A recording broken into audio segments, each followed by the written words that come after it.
So let's dive into a really powerful idea: finding a kind of happiness that's real, that lasts, and that comes from inside you. We're going to challenge that idea that we all hear, the one that says we need other people around to feel whole. It's such a strange feeling, isn't it? Being surrounded by people, by noise, by laughter, but on the inside, you just feel empty.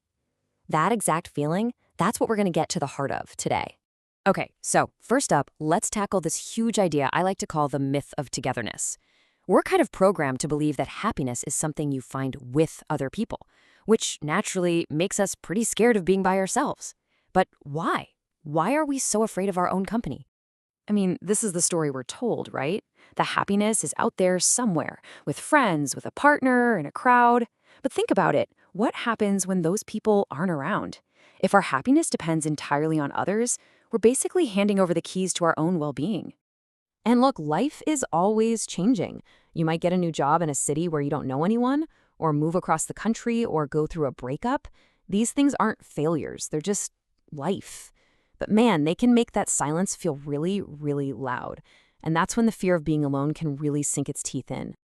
This brings us to a super important point. We have got to separate two words that we throw around like they're the same thing: alone and lonely. They are not the same, and honestly, understanding this difference is a total game changer. Okay, so check this out. Being alone?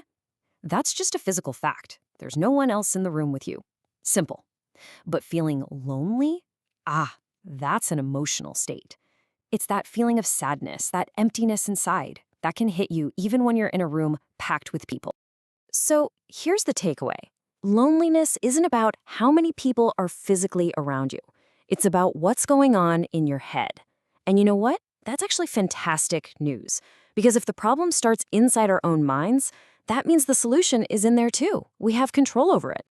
All right, so if loneliness is an inside job, how do we fix it?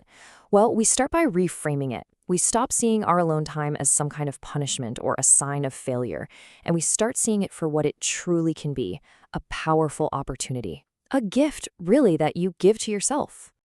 This is where we completely flip the script on being alone. Forget emptiness, think potential.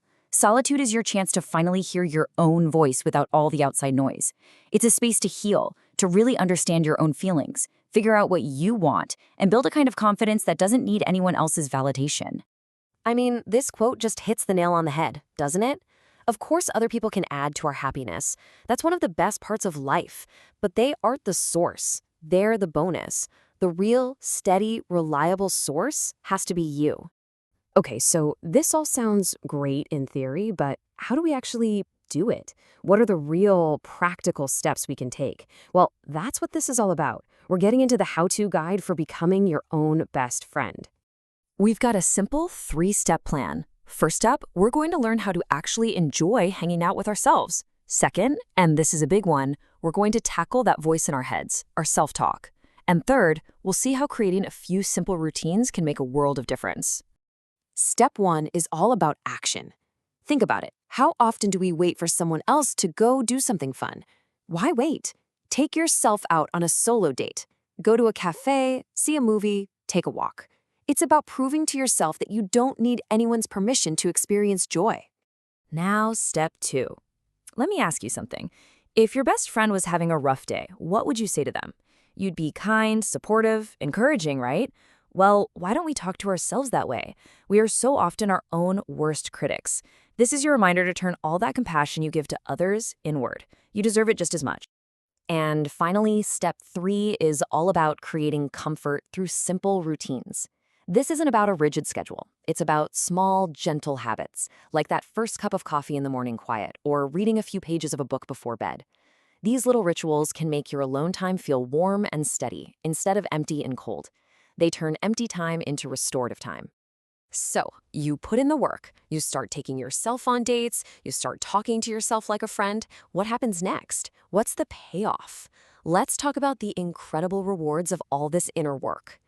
This is the big transformation. Suddenly, your relationships get healthier because you're in them out of want, not a desperate need to not be alone. That fear of missing out starts to fade away. And maybe most importantly, you learn how to take care of yourself. You become your own safe harbor in the storm. You feel strong. You feel free. And this really just says it all, doesn't it?